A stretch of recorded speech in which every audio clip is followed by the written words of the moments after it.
Jeannie's RV Adventure. Wait, what? Oh, sorry. And Eric's.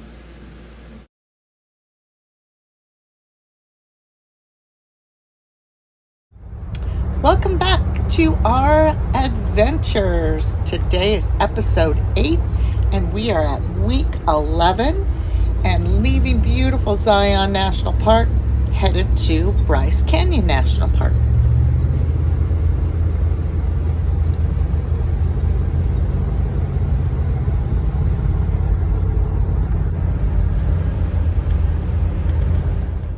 The landscape between Zion and Bryce Canyon switched up just a little, but then it went back to something that looks similar to Zion, but they all are a little bit different. They all have their own little different characteristics. But it was a beautiful drive, and we're excited to see what Bryce Canyon has for us.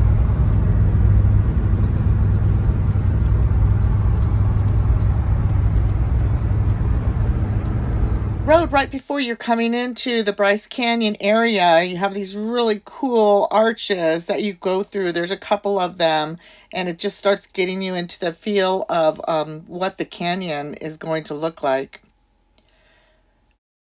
We stayed at Bryce Valley Ranch RV Park, and it's a horse park as well. If you have horses, you can board them there while you're camping. Beautiful. It was outside of town a little bit, which was nice. Very quiet. Scenery was lovely. People were really nice. Facilities were great. No pool, but they had great laundry and shower and bath facilities. So it was really nice. We enjoyed it. I recommend it. And per our usual routine, the first thing we did is used our app and drove into the park, stopped at the visitor center, and then went through all the points that the app outlines. But we did a little different this time. We actually got out at each of the viewpoints and looked around, because a lot of them are observation points. So we just got out and we just looked, took pictures of the beautiful scenery, kind of got an idea of any of the hikes that we would want to do. And it rained off and on that day. So some of the times we were just running out, looking over the edge, and then running back into the car. But a lot of times it was just sprinkling. So it was like not a big deal. But this scenery is beautiful. Zion's still my favorite. But the landscape here was just super, super unusual. And there's some cows. They're everywhere. A lot of free range cattle.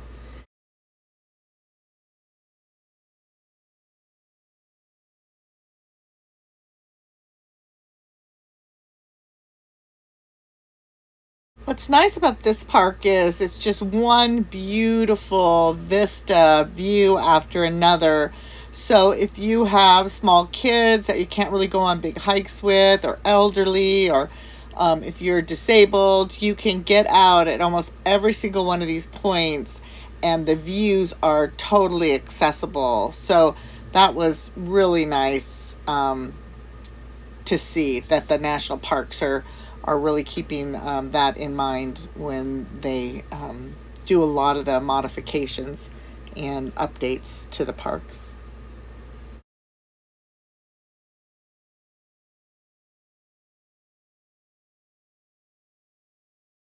So the next day, after doing the scenic view and looking at a couple of options, we decided to do the Queen's Garden Navajo Trail combination hike. It was the best one we saw, where you could actually get down into these areas and see these things that they call the hoodoos, and just immerse yourself in it, kind of like it was with Zion. You could drive through it. This, you walk down into it. So it was steep going down and beautiful, and wasn't supposed to be super steep coming up, but it was. But I made it, and it was definitely worth it. It's just lovely down there. Different than anything I've ever seen before. So the trail also went through the rock formations at some point. They carved out these little arches you walk through as part of the trail. So that was pretty neat and unique. And it was very beautiful. It was such a different perspective being down in there looking up when just the day before we were up in the vistas at the top looking down. So it was neat to get both perspectives. And this is why it's called Queen's Garden. There's a big hoodoo rock formation down there that resembles Queen Victoria, so they named it after her. So that was the end of the trail there. And then we moved on to connect into the Navajo Trail, which was beautiful in a different way. It had a lot of more trees and things like that, and some natural bridges and arches and things that you walked by. It wasn't as easy as it's kind of sounds when you're reading the description, but we just went slow and I was able to make it up no problem. I think the heat gets to me more than anything else. So probably if we go back, we'll go back in the late fall or springtime. But we made it and it was beautiful and it was definitely worth it.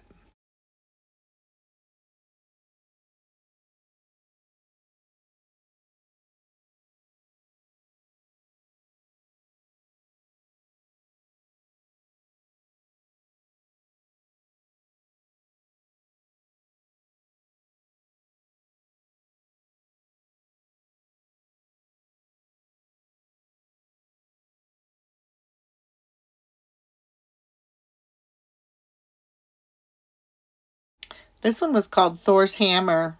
I don't think it really looked that much like Thor's Hammer, but that's what they called it.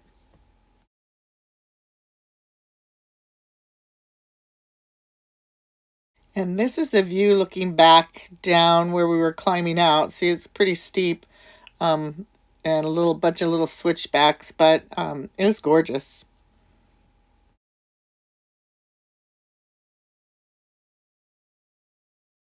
And then once we made it up from the Navajo Trail back to Sunset Point, we hightailed it back over to Sunrise Point where the Jeep was, and then went around and revisited a couple of the observation points that we kind of got rained out of the day before. So this is just a little bit more of that.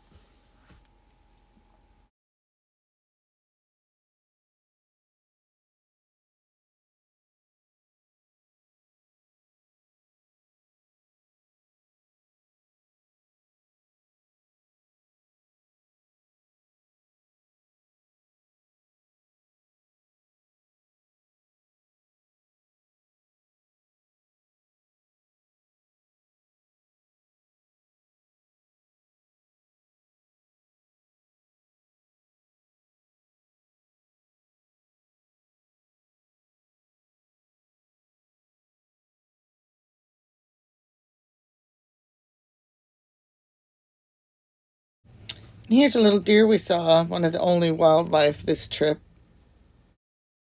The next day was kind of a down day. We did doggy bath day and did laundry and just kind of got settled and relaxed a bit. The dogs never really enjoy this day, but after it's over, it's all nice for everybody. Then we ventured out the next day to the Mossy Cave, which is a little viewpoint that's right off the road there between where we were staying and Bryce Canyon. And it was a nice little walk back, pretty stream from all the rain. There was more than enough waterfall off in the distance that was beautiful. And we got up to the Mossy Cave, and it wasn't too exciting because there wasn't a lot of water running through the cave, but usually I guess the water pulls up and comes through the rock, so then comes down off of the roof of the cave through all the moss, and it runs down. It's beautiful and green, and but it was a nice little hike back there. It was interesting to see. We did not go up to the big waterfall. It was pretty crowded down there. We thought we'd come back another day, but we didn't make it back. So next time we're in the area, we plan to visit Bryce Canyon again. We'll definitely make sure we do that. And tonight was also a date night, so we went to Showdown's restaurant, and it was a real cute little place, and they had rodeo on the TV that we watched while we were there, and they had a singing cowboy.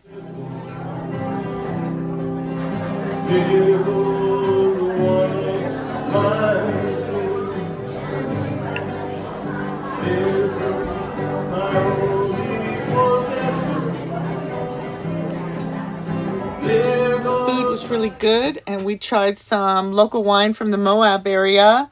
And then when we went to leave, it started pouring down rain, but we had a great time, and I recommend the place if you're ever in the area.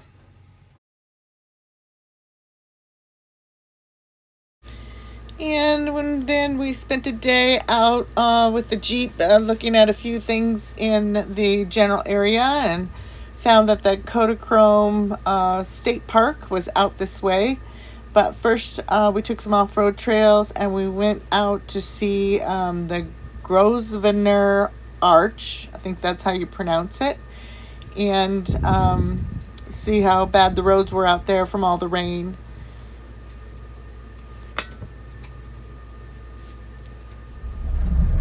And the roads pretty much looked good. They were dry, except for in one place. And in this one place, we came across these tourists from Czechoslovakia that found the one place in the mud to get stuck. And that happened right when we came up. If they would have gone faster through the dip, they probably would have made it, but they went really slow and just dug their tires in until they buried their hole back into their car.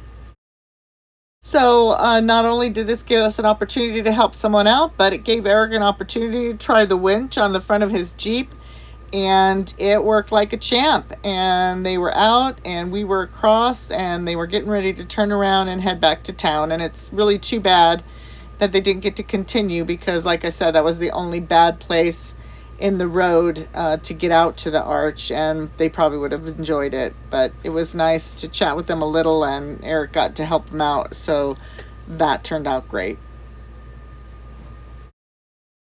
And after that little bit of excitement, we drove the rest of the way out to the arch and hiked out there right up to it and looked around, and it was beautiful. It's interesting to me how these things just form in the middle of nowhere.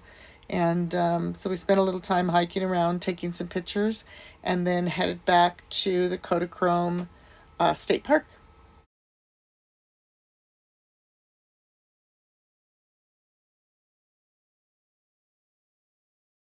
And the Kodachrome Basin State Park is a small state park right there close to Bryce Canyon. And we drove in, went to the visitor center, picked up a little map, and drove around all the little points of interest. They have really nice little camping areas there with hookups. If you can get in, it's a nice little place to go, close to Bryce Canyon. And we did the little Grand Prairie Trail, and we're able to go back. It's had one little slot canyon to go back into, and it was a pretty little trail. Nice little state park. Kept up really well, and it was a great way to round out our drive out to the arch.